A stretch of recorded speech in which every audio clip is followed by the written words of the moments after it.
আমাদের ফ্যাসিবাদী সময়ের সবচেয়ে বলিষ্ঠ কণ্ঠস্বরগুলোর একটি।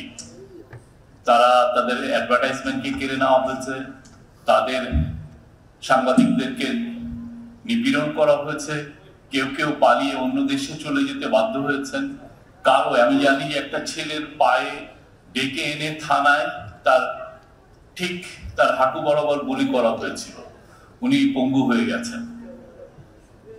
এই যে অবর্ণনীয় যে অত্যাচার, এগুলো আসলে আমাদের সবার লিখে রাখা উচিত। আমরা সেই কাজটা এখনো করছি না। 15 বছরের প্রতিদিনকার লিপি লিখে রাখা উচিত, তারা কি করেছিল। যে বাকশাল 1975-এ কায়েম করতে চেয়েছিল, সেটা শেখ হাসিনার বাবা পারেননি, কিন্তু শেখ হাসিনা পেরেছিলেন। এবং এমন একটা ইউনিক ফর্মুলায় করেছিলেন যে বিদেশি সাংবাদিক, আমি তখন এএফপিতে ছিলাম, এএফপির ব্যুরো চিফ ছিলাম।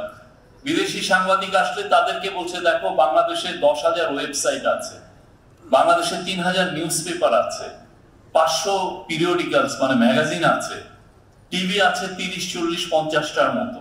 তাহলে এখানে ফ্রিডম অফ প্রেস বলে নাই যে তোমাদেরকে সবাই বলে, এটা কিভাবে বিশ্বাস করো?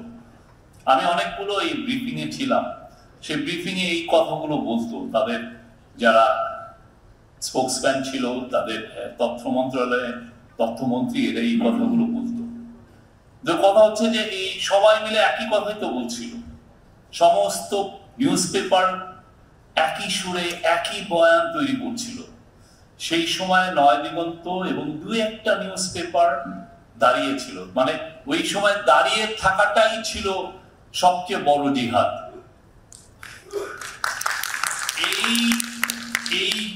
এই মানে নয় দিগন্তর এইখানে নয় দিগন্ত এবং কিছু কিছু ক্ষেত্রে আমি দেখেছি দিনকাল সংগ্রাম, যদিও তারা পার্টি মুখপাত্র, তারাও কাজগুলো করেছে।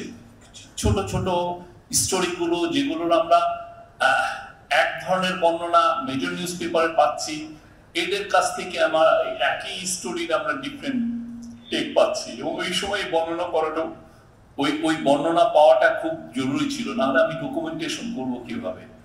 নিউজ পেপার তো ডেইলি হিস্ট্রিটা লেখে, ডেইলি হিস্ট্রি লেখার জন্য তো কারিকুলার লাগে। সেই কাজটা নয় দিগন্ত করেছে, 2-1টা নিউজ পেপার করেছে।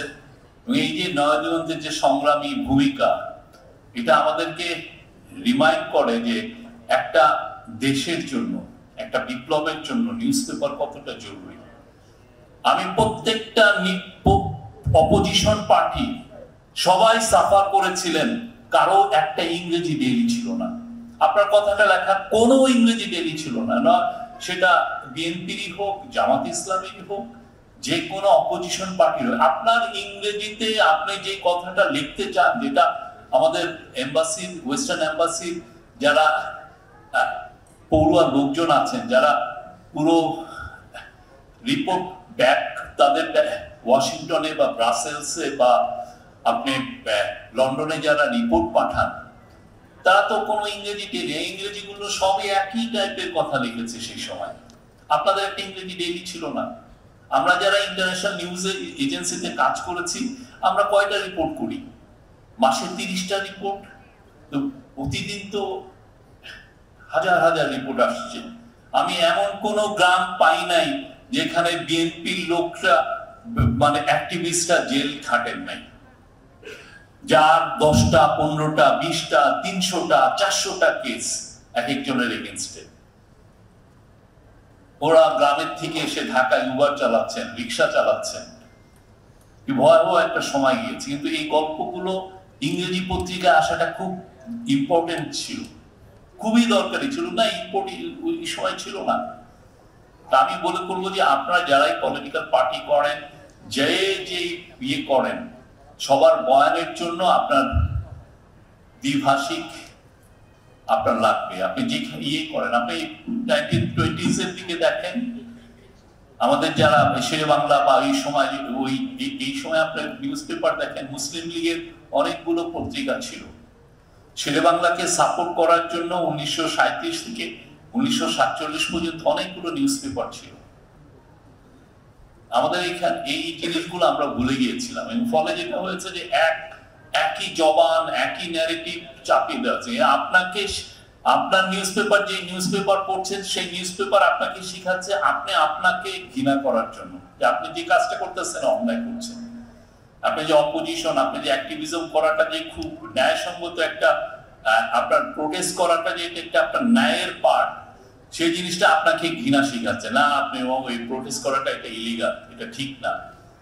আমাদের সবাই একই টাইপের কথা বলতে হবে, না অ্যানিমাল ফার্মের মতো। তো সেই জায়গায় আমি আবারও নয়াদিগন্ত পরিবারকে ধন্যবাদ জানাই, তারা অনেক কাজ করছেন, বাট আমাদের কাজ এখানে শেষ না। হাসিনার আমলের 15.5 বছরে যতগুলো যা যা হয়েছে প্রত্যেকটা ডিটেলস লিখে রাখা, হিস্ট্রি লিখে রাখাটা আমাদের একটা নৈতিক দায়িত্ব। সে কাজগুলো নিউজপেপার যতটা ভালো পারবে, একটা ইন্ডিপেন্ডেন্ট রিসার্চার সেটা পারবে না। কারণ নিউজপেপার তার পুরনো ফাইলগুলো ঘাটলেই প্রতিটা বিষয় তার সামনে এসে পড়বে। সেইটা যত ডিটেলে দেখতে পারবে, একটা রিসার্চারের ক্ষেত্রে অনেক অনেক বছর সেই ক্ষেত্রে ব্যয় করতে হয়। ধন্যবাদ সবাইকে আমাকে ইনভাইট করার জন্য। আমি নয়াদিগন্তের 21তম বার্ষিকীতে সবাইকে আবারও শুভেচ্ছা জানাচ্ছি। Thank you.